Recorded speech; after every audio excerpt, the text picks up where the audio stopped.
Señor les bendiga a cada uno de ustedes. Bienvenidos a la casa del Señor. Y estamos en un mejor lugar. Hemos venido para adorarle, para aprender y escuchar su palabra. Hermano, vamos a dirigirnos al Señor con reverencia y con deseo de escuchar su voz en esta noche. Oremos. Bendito Señor, te damos las gracias por tu misericordia. Gracias por habernos amado infinitamente. Gracias porque tú nos amas. Gracias, Señor, por habernos escogido desde antes de la fundación del mundo. Gracias por habernos hecho tuyos, Señor. Cuando vemos la realidad de nuestra naturaleza, las condiciones en las cuales tú nos has encontrado, es imposible salvarnos a nosotros mismos. Señor, en esta noche ayúdanos a entender cómo somos nosotros, cómo son nuestros familiares, cómo son nuestros amigos cuando estábamos fuera de Cristo. Pero sobre todo ayúdanos a entender el gran milagro de la cruz, su poder transformador, aquel poder que es capaz de salvar, que es capaz de transformar, que es capaz de regenerar. Señor, por favor, danos esperanza en esta noche. Por Jesucristo nuestro Salvador. Amén y amén. Así puestos de pie, amados hermanos, vamos a abrir nuestras Biblias en el libro de Efesios, capítulo 2.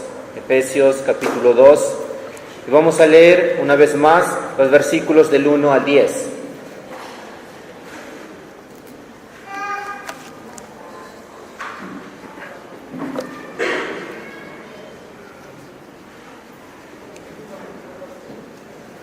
¿Lo tiene? Efesios, capítulo 2. Vamos a leer la Sagrada Escritura en el nombre del Padre, del Hijo y del Espíritu Santo. Y Él os dio vida a vosotros cuando estabais muertos en vuestros delitos y pecados, en los cuales anduvisteis en otro tiempo, siguiendo la corriente de este mundo, conforme al príncipe de la potestad del aire, el espíritu que ahora opera en los hijos de desobediencia, entre los cuales también todos nosotros vivimos en otro tiempo en los deseos de nuestra carne, haciendo la voluntad de la carne y de los pensamientos, y éramos por naturaleza hijos de ira, lo mismo que los demás. Pero Dios, que es rico en misericordia, por su gran amor con que nos amó, aun estando nosotros muertos en pecados, nos dio vida juntamente con Cristo, por gracia sois salvos, y juntamente con Él nos resucitó, y asimismo nos hizo sentar en los lugares celestiales con Cristo Jesús, para mostrar en los siglos venideros las abundantes riquezas de su gracia en su bondad para con nosotros, en Cristo Jesús. Porque por gracia sois salvos, por medio de la fe, y esto no de vosotros, es don de Dios, no por obras, para que nadie se gloríe. Porque somos hechura suya, creados en Cristo Jesús para buenas obras, las cuales Dios preparó de antemano para que anduviésemos en ellas. Pueden tomar asiento, hermanos.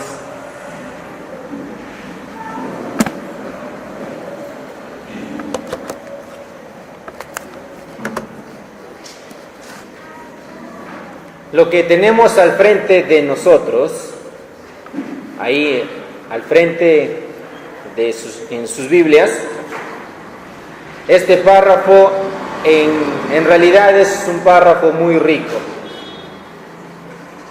Y nos gustaría detenernos un poco ahí y comenzar a detallar cada parte de lo que encierra este párrafo. Y lo que deseo hacer es simplemente dar un cuadro panorámico de lo que está sucediendo en estos 10 primeros versículos del capítulo 2, e incentivarle a que usted pueda una vez más acampar y meditar un poquito más acerca de estos versículos. Estos versículos van a enseñarnos a nosotros por qué nosotros somos así. ¿Por qué no podemos cambiar por nosotros mismos? Por más que lo hemos intentado una y otra vez, no podemos cambiar, volvemos otra vez a lo mismo. El título del artículo que destaca la famosa frase del filósofo francés del siglo XVIII, Juan Jacobo Rousseau, decía: el hombre nace bueno y la sociedad lo corrompe. En ella se resaltaba que el ser humano es malo por educación y no por naturaleza. Y que cuando una persona nace, no hay nadie que vaya en su cama y le dice: tú serás terrorista, tú serás un violador, tú serás un delincuente y el de allá será un pacifista. No la hay. Así pues, el ser humano es malo por educación y no por naturaleza. Dependiendo del ambiente donde haya sido criado y educado, dependiendo de sus factores de socialización que haya tenido el alcance, ese ser humano será bueno o será malo. Eso es el análisis de este filósofo, de la sociedad. Así que nadie nace malo, sino que la sociedad lo corrompe. Entonces surge una pregunta lógica: ¿quién corrompe a la sociedad? ¿Quién corrompe a la sociedad? Una repugnante maldad fue la característica del mundo en los días de Pablo. Los esfuerzos por mejorar esta condición fueron enteramente vanos. La humanidad se hallaba sin esperanza, sin Dios, una vida atea. Es la misma perversidad que prevalece en nuestro siglo. Hoy en día, el hombre con sus campañas políticas multiplica los esfuerzos por erradicar el crimen y mejorar nuestro medio ambiente. Por ejemplo, dicen: vamos a hacer cumplir la ley, mano fuerte contra la corrupción, tolerancia cero, plan zanahoria, la pena de muerte a los violadores. ¿Se acuerdan lo que antes estaban tratando de aprobar esa ley? Pero todo es su intento. ¿Qué es lo que hace? Simplemente hace la remoción de la pena o de la culpa. Lo que necesita es algo más que una educación de calidad o la mejora de su medio ambiente. Ese hombre, esa mujer necesita reconciliarse con Dios. El problema no está en su sociedad. El problema no está en la mala educación. El problema ni siquiera es económico, ni siquiera es psicológico. El problema está en el corazón del hombre. Como alguien decía, si a un adolescente que es delincuente, o si el problema es la educación, pero él está comenzando a robar, por ejemplo, los pernos o los rieles del ferrocarril, tú lo vas a mandar a la universidad, ese ser humano va a terminar robándose el tren. Así que el problema no es la educación, el problema está dentro, en el corazón. Nuestro país está como está, el mundo está como está, no se debe a la educación ni a la economía, se debe al estado del corazón. Así que Es posible que una de las motivaciones por las cuales usted está aquí en esta noche es porque usted desea cambiar. Es porque usted desea que su esposo o su esposa cambie. Usted desea que su amigo cambie, su vecino cambie, y en realidad se da cuenta que usted no puede hacerlo. El problema está en su corazón. No está en otros factores, el problema está adentro. Y la razón por la que hay un problema grave es que el corazón del ser humano está totalmente corrompido.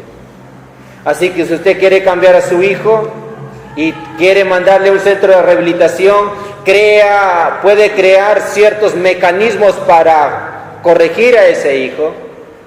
Él no va a cambiar si es que el Evangelio no penetra en el corazón. Y hoy quiero mostrarle en estos primeros 3 versículos de Efesios 2 que es terrible la situación.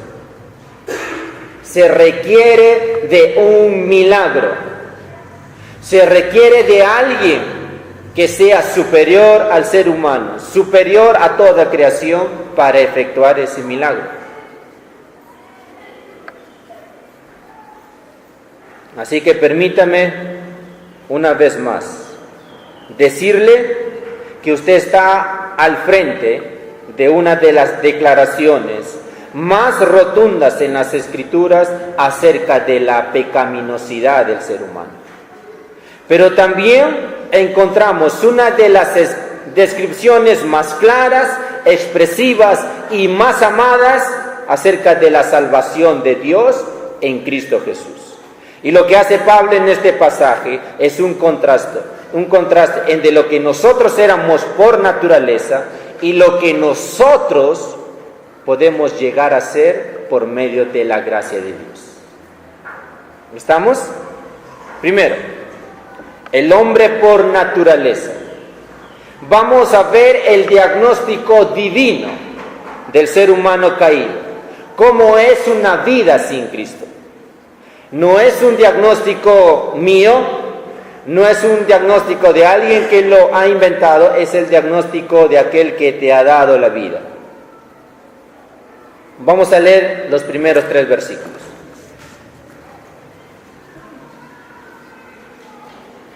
Dice, y Él os dio vida a vosotros, cuando estabais muertos en vuestros delitos y pecados, en los cuales anduvisteis en otro tiempo, siguiendo la corriente de este mundo, conforme al príncipe de la potestad del aire, el espíritu que ahora opera en los hijos de desobediencia, entre los cuales también todos nosotros vivimos en otro tiempo, en los deseos de nuestra carne y de los pensamientos, y éramos por naturaleza hijos de ira, lo mismo que los demás.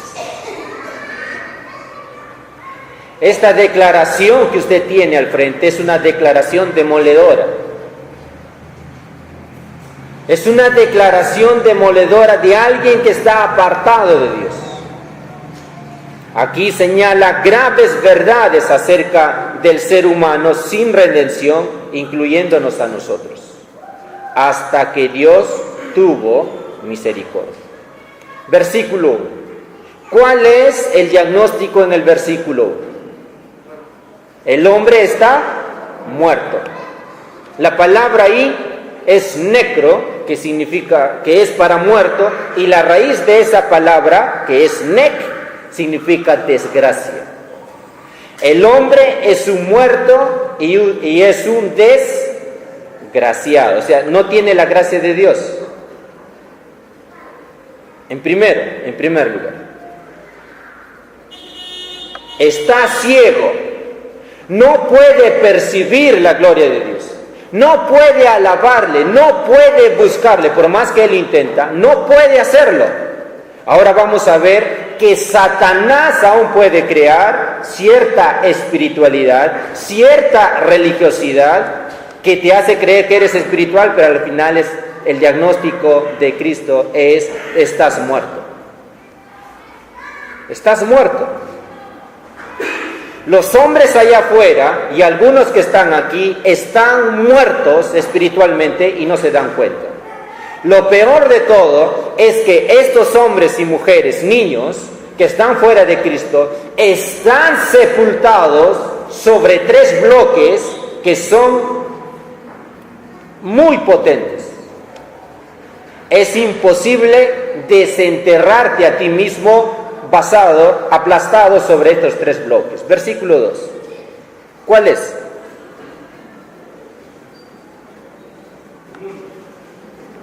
En los cuales anduviste en otro tiempo, siguiendo la corriente de este mundo, conforme al príncipe de la potestad del aire, el espíritu que ahora opera en los hijos de desobediencia.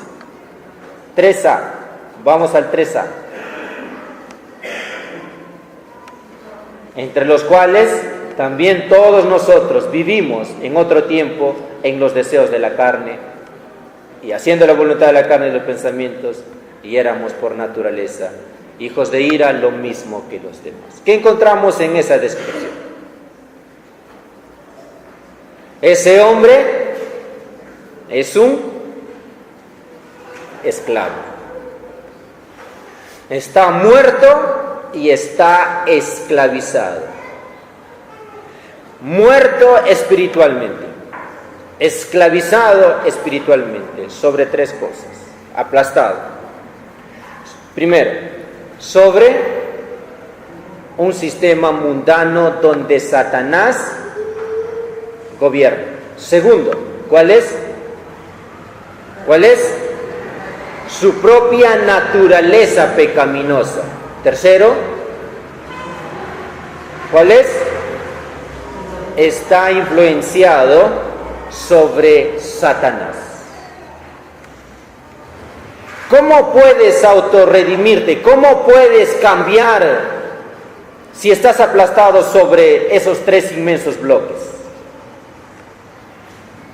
La condición de muerte espiritual, no hay nada allí verdadera libertad. El hombre se cree libre, el hombre puede hacer lo que le da su gana, pero él es un hombre esclavizado, una mujer que simplemente sigue los deseos de este mundo, sigue los deseos de Satanás y sigue los deseos de su propia carne, pero se creen libres.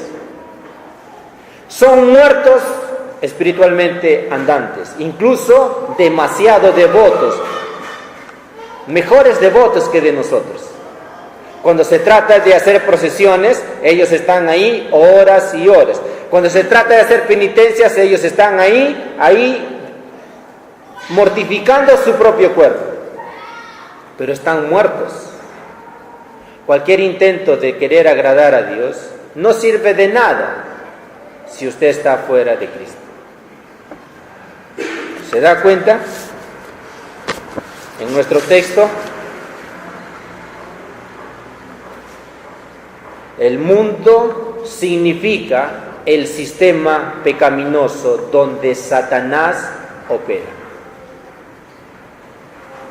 Así que si usted tiene familiares,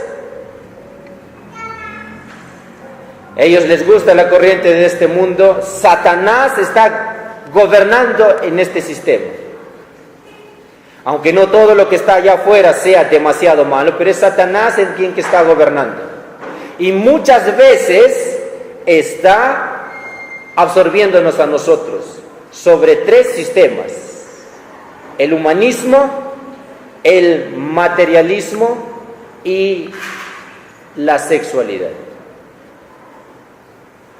Ese sistema ha hecho que el hombre sea centrado en sí mismo y no en Dios. Yo tengo mi propia verdad, así que yo puedo escoger lo que se me da la gana escoger y tú tienes que respetar. Yo decido ser, dicen ellos, un hombre en este cuerpo, pero por dentro soy mujer. Así que yo deseo casarme con otra persona del mismo sexo. El hombre está centrado en sí mismo. ¿Y qué hay del consumismo? ¿Qué hay de las situaciones que nos jalan hacia nosotros para nosotros también querer adquirir cosas? Toda nuestra vida centrada en adquirir cosas. ¿Qué hay de ese sistema del sexo ilícito o de la pornografía en ese sistema? Más de 260 millones de páginas web en el mundo regadas. Y es la industria que está ganando más dinero, donde ha captado desde mujeres, jóvenes, adolescentes y varones, los mantiene atados a ese sistema. Según las encuestas, incluso los pastores dicen que ese mal es lo que se lucha más dentro de la comunidad evangélica. Así que ni siquiera nosotros estamos salvados de ese sistema. El sistema es fuerte. Ese sistema mundano es demasiado. Es una vida controlada en cuerpo y mente por los impulsos bajos de una naturaleza caída. Pablo describe a este mismo príncipe como el espíritu que ahora opera en los hijos de desobediencia. No es que ellos sean poseídos, no es que ellos tengan un demonio dentro y ellos hacen lo que el demonio les dice, no necesariamente, sino que todo ese sistema fuera de Cristo, si tú no estás en Cristo, tú perteneces a ese sistema y eres influenciado por Satanás. Pablo dice, así éramos nosotros. Tercero, está muerto espiritualmente, es un hombre esclavo, esclavizado por ese sistema e enterrado por ese sistema. Entonces, ¿quién va a darles libertad? Tratar de ayudar a una persona con cosas externas hacia su corazón, ¿va a hacer algún efecto transformador? De repente puede tomar una decisión y dice, yo decido cambiar y listo, y puede hacerlo. Es cierto, puede hacerlo. Pero eso no hay una diferencia, no hace una diferencia entre el cielo y la tierra, o entre el infierno y el cielo. Así que si nosotros queremos que esa persona sea transformada por el poder de Dios, así que los que son maestros de la escuela dominical, los que van a las dunas, los que están comprometidos a enseñar a unos a otros la palabra del Señor, tienes que tener esto enfoque en su corazón. El problema está en su corazón. El evangelio llega al corazón, esa persona es cambiada para siempre. Tercero, versículo 3.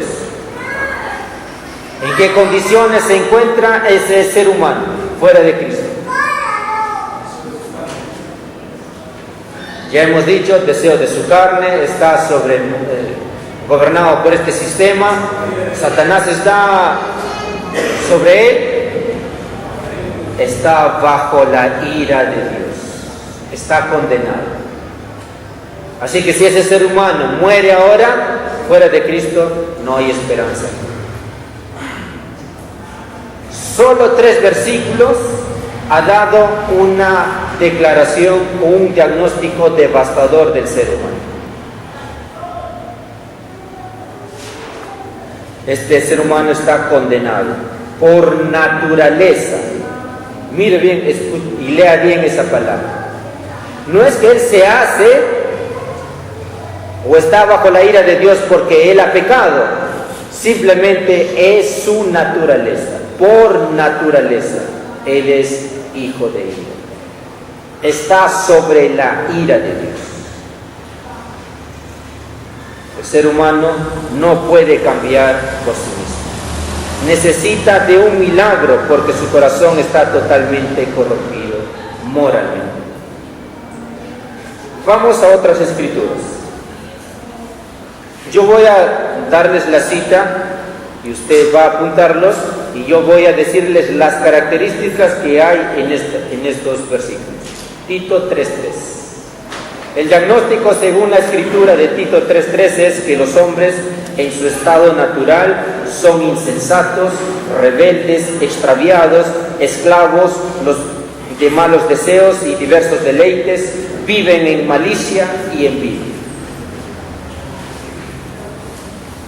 Según Romanos 1, 21 al 30, su corazón es necio, está lleno de oscuridad, son idólatras, cambian la verdad de Dios por la mentira, entregados a pasiones vergonzosas, son lascivos, tienen una mente depravada, inmorales, sexuales, homicidas, contenciosos, murmuradores, aborrecedores de Dios, injuriosos, soberbios, altivos, inventores de males, desobedientes a los padres, desleales, insensibles, implacables, abusadores, explotadores.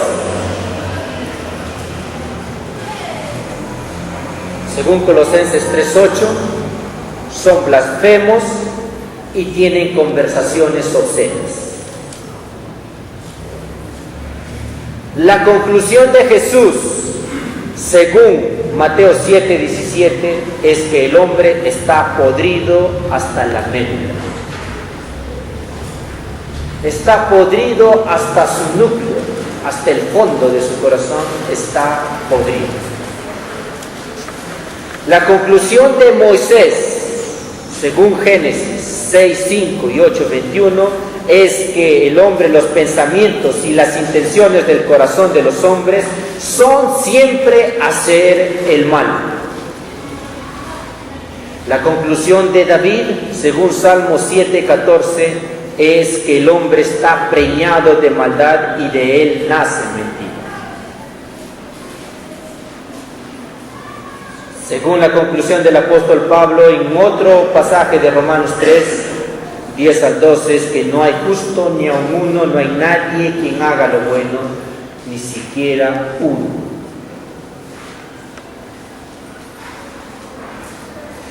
No importa cuán viejo o joven sea el hombre o la mujer, es un pecado.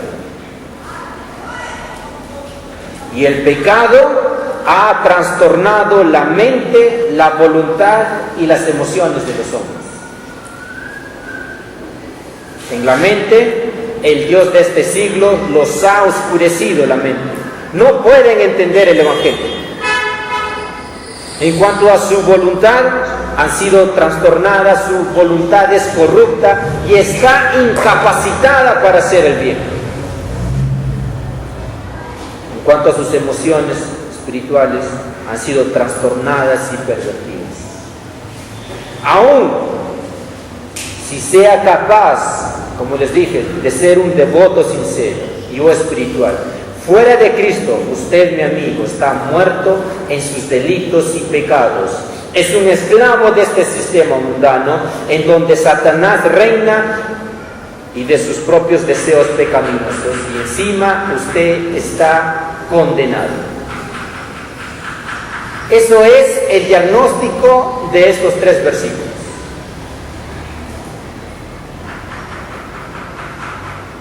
No hay solución.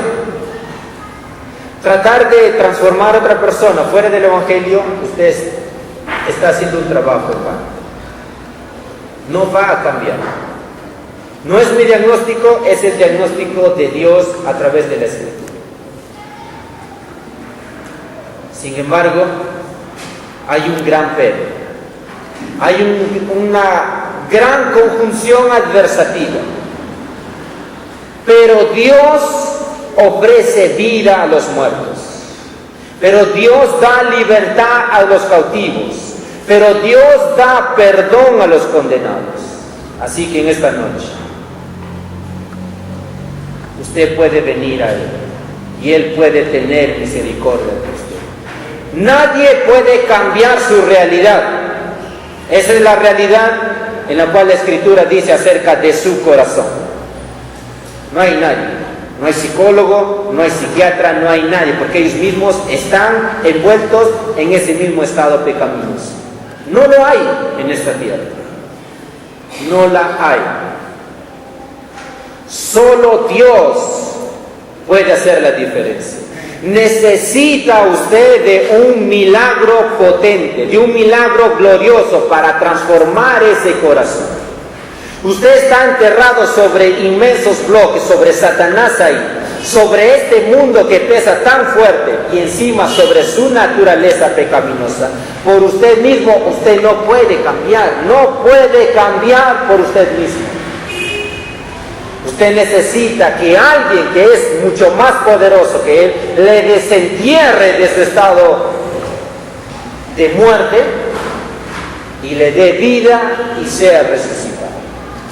Así que si usted dice, yo no puedo cambiar, siempre quiero hacer lo mismo, quiero hacer las cosas diferentes, quiero obedecer a mi papá, quiero obedecer a mi mamá, quiero buscar de Dios, pero no puedo, entonces aquí está la respuesta. Usted necesita de un milagro. Si Dios no irrumpe en su vida, entonces simplemente usted está frío. Pero ese es el estado natural de todo ser humano. Ahora podemos llegar a ser un hombre diferente por la gracia del Señor. Versículos del 4 al 10. Otra vez, estos versículos son demasiado ricos. Solo voy a darles un panorama. El versículo 4 comienza. ¿Cómo comienza? Pero. Yo me he hecho un pero de este tamaño,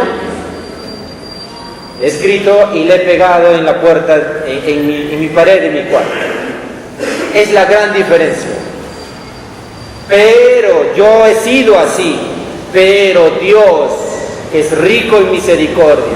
Por su grande amor con que Él nos ha amado, nos ha dado vida juntamente con Cristo. Por gracia somos salvos.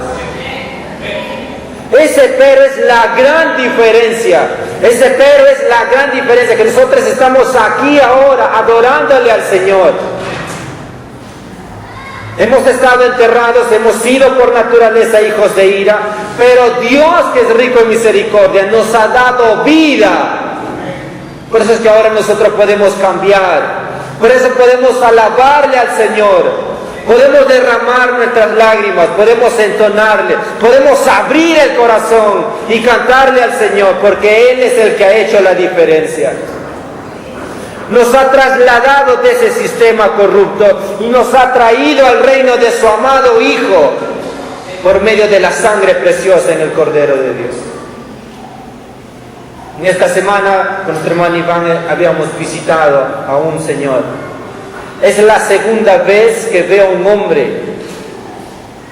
en tal estado de desesperación por tratar de satisfacer algo en la cual lo ha tenido atado. El primero que vi fue un hombre que luchaba con las drogas. Él sudaba por querer ansiar eso. Ese hombre en el hospital se levantaba, temblaba y me decía, no te escucho.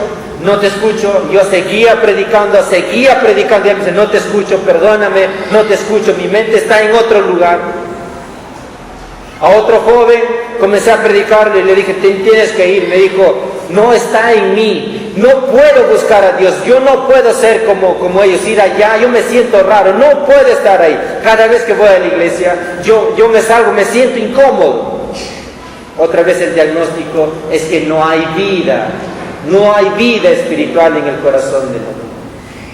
Pero si usted tiene deseos de buscarle al Señor, no es un milagro glorioso. No es un milagro en el cual nosotros podemos derramar el corazón y buscarle de todo en nuestro corazón. ¿Acaso no hay motivo suficiente para adorarle con todas nuestras fuerzas? Para predicar, para hablarles a otros acerca de ese Dios maravilloso, de ese gran milagro que Él ha hecho en nuestras vidas. O como decía el puritano Baxter, ¿o es que acaso tenemos corazones de piedra que no podemos sentir lo que otros sienten? Pero Dios ha hecho ese gran giro adversativo en nuestras vidas. Pero Dios, dos palabras que muestran que Él es el que tuvo la iniciativa. Nosotros estábamos muertos. En cuanto a la antropología bíblica, se han debatido muchos conceptos. Algunos decían, no, que el hombre no ha sido totalmente afectado. Hay algo bueno en él, que su voluntad no ha sido afectada, que Él puede decidir el bien. Eso es falso. La Escritura dice, tú estás muerto en tus delitos y pecados. Estás muerto y atado y condenado. Cuidado de salir. Así va a venir. Estamos muertos y condenados en nuestros delitos y pecados. Pero Él nos ha ofrecido perdón y reconciliación, tal como lo sigue ofreciendo a cada pecador arrepentido. El hombre es indigno de todo bien, pero Dios es rico en misericordia, le ha dado vida. El hombre es depravado, es un rebelde, pero Dios en su misericordia le ha dado vida. El hombre es un impío, el hombre es un hijo de ira, el hombre es podrido, rebelde, pero Dios en su misericordia le ha dado vida juntamente con Cristo. No somos tan solo disfuncionales o enfermos de que algo no podemos hacer, sino que estamos espiritualmente muertos, pero Dios hace por nosotros lo que nosotros jamás podríamos hacer por nosotros mismos.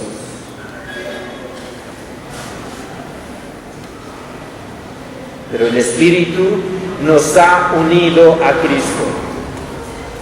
El Espíritu nos unió a Cristo y nos hizo resucitar y nos hizo sentar en los lugares celestiales con Cristo.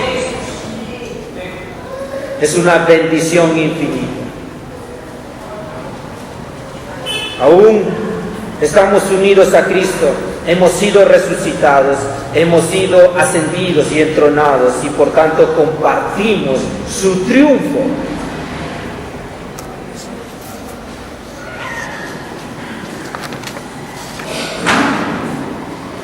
Pero, ¿por qué lo ha hecho Dios? Cada vez que pienso en mi propia pecaminosidad, cada vez que puedo pensar en mis propias fechorías, me pregunto, ¿por qué lo has hecho? ¿Por qué yo? El versículo 4 responde esa pregunta. Y lo hace en un grado superlativo, en un grado máximo. Porque Él es extravagantemente rico en misericordia. Porque su amor es inmenso, infinitamente grande. Por eso es que lo ha hecho. Para amar a un hombre tan rebelde que ha ofendido la suprema santidad de Dios, se requiere de un amor tan inmenso para amarle también con ese amor.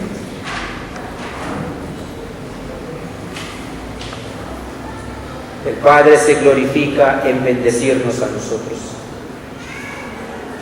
Él lo ha hecho porque es rico en misericordia y porque la riqueza de su gracia es abundante para nosotros. ¿No? Es lo que dice, rico en misericordia por su grande amor con que nos amó, en versículo 7, porque su gracia es rica. Es rica. Las palabras que Pablo usa, los adjetivos que Pablo usa para describir esos sustantivos, es en grado superlativo. No tiene comparación alguna. Es inmenso.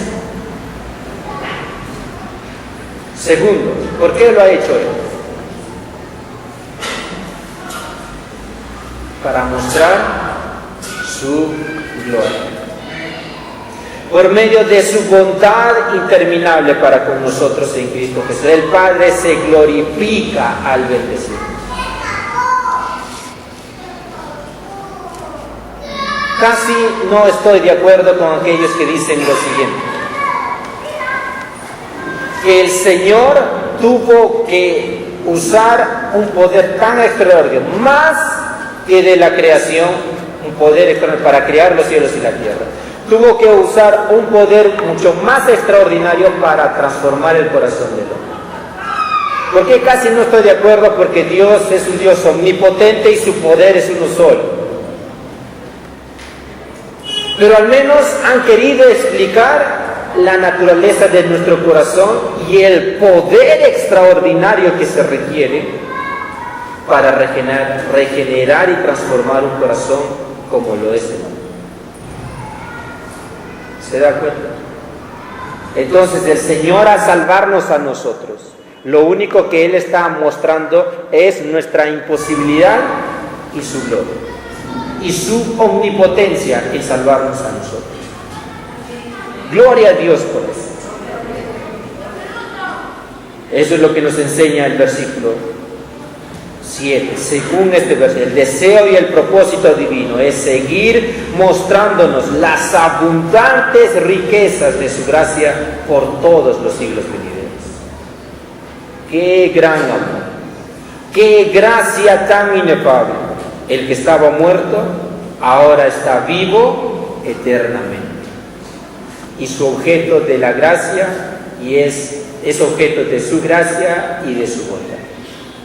Antes estabas muerto y condenado eternamente, has pasado a ser un vivo eternamente. Si el Señor viene en este momento, nosotros nos iremos con Él. Así que si usted no está en Cristo, venga a Él en esta noche. Ríndase a Él. Pídale, hace un milagro. No puedo cambiar, lo he intentado, he hecho una y otra vez. Tú puedes hacer la diferencia en mi vida. Señor, haz que el nuevo pacto sea una realidad.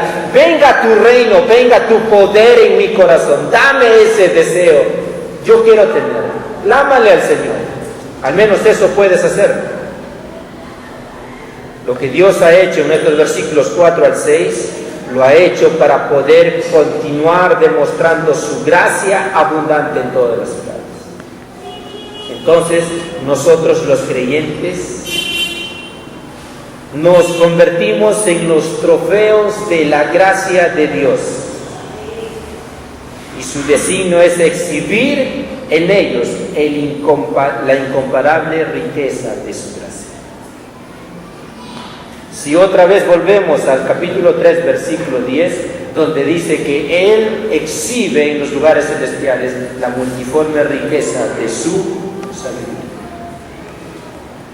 Nosotros somos el trofeo de la gracia de Dios, Él exhibiéndose en los lugares celestiales. Esto es mi trofeo. Hombres que antes han sido blasfemos, mujeres que han sido rebeldes, ahora son los trofeos de la gracia de Dios. Ahora son sus bellas perlas, que los exhibe en los lugares celestiales.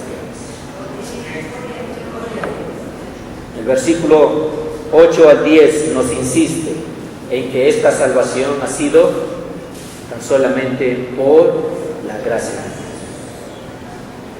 Porque por gracia sois salvos por medio de la fe. Y esto no de vosotros, pues es don de Dios. No por obras, para que nadie se gloríe.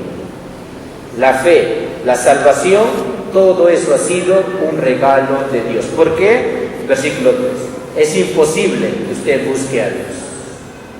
Entonces Dios le desentierra, le da vida, y usted se levanta y dice: Padre, Abba, Padre. ¿Se da cuenta?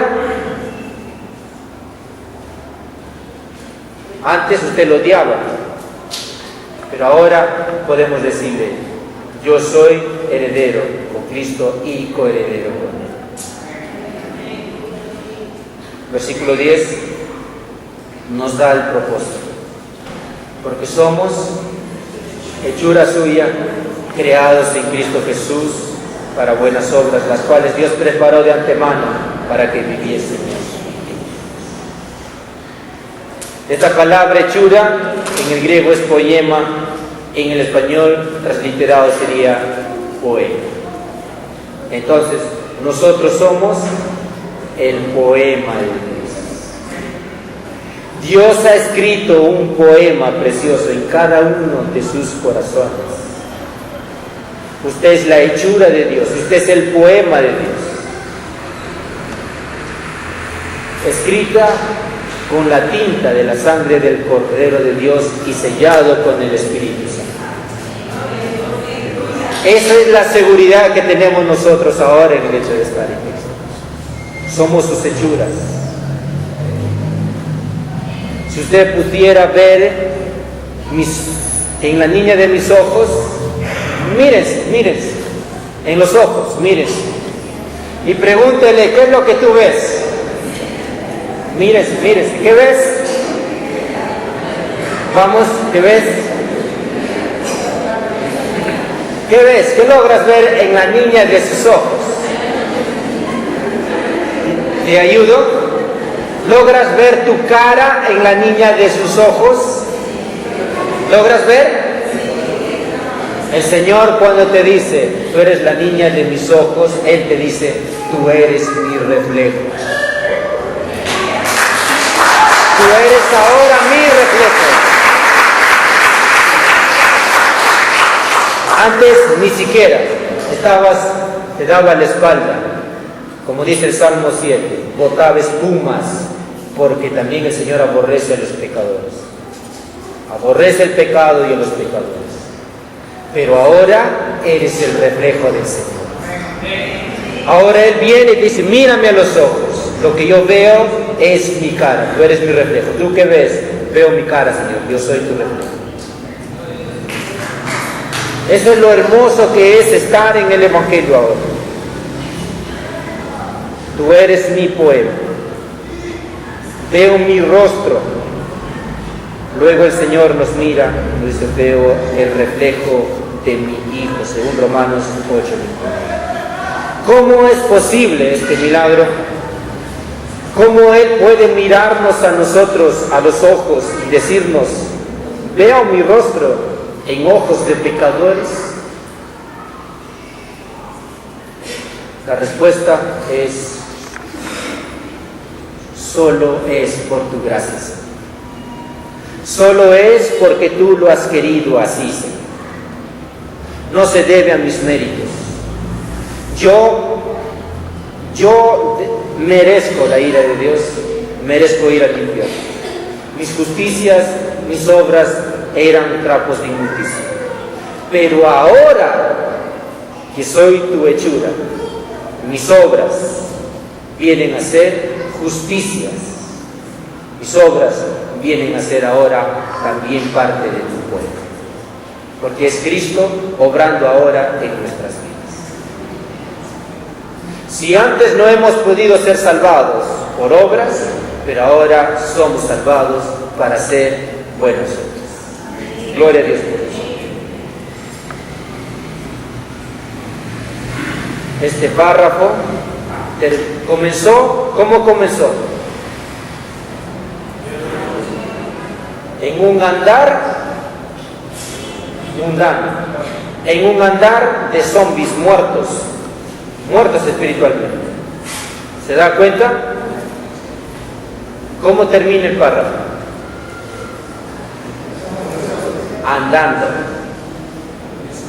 Andando en buenas obras. Habíamos empezado en un andar en malas obras, ahora terminamos andando en buenas obras.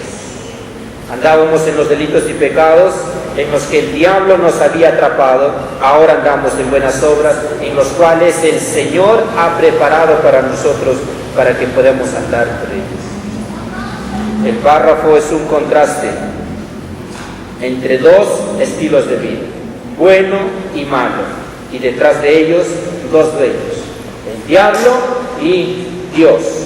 ¿Qué puede haber posibilitado ese cambio? Las expresiones son claras. Pero Dios, que es rico en misericordia, por su grande amor con que nos amó, nos ha dado vida. Por gracia sois salvos. Termina diciendo, recuerda esto siempre, donde vaya usted es el poema del Señor y el reflejo de sus ojos, y todo es posible solamente por la voluntad libre, amorosa y la gracia soberana de Dios. Por lo tanto, vivamos como tal. Vamos a ponernos de pie.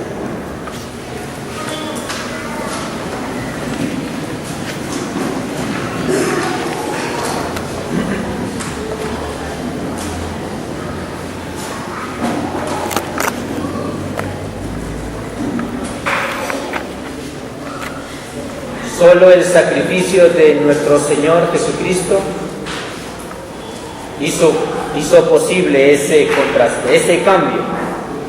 Colosenses 1, 13 y 14 dice que Él nos ha trasladado del reino de las tinieblas al reino de su amado Hijo, en quien tenemos redención por su sangre, el perdón de nuestros pecados.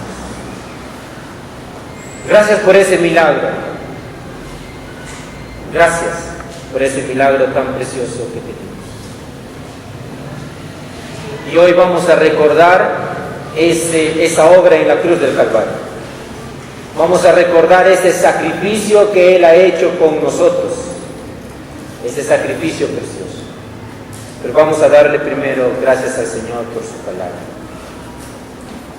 Bendito Señor, te damos las gracias por tu misericordia y por tu bondad. Gracias por habernos amado en la manera en cómo tú nos has amado.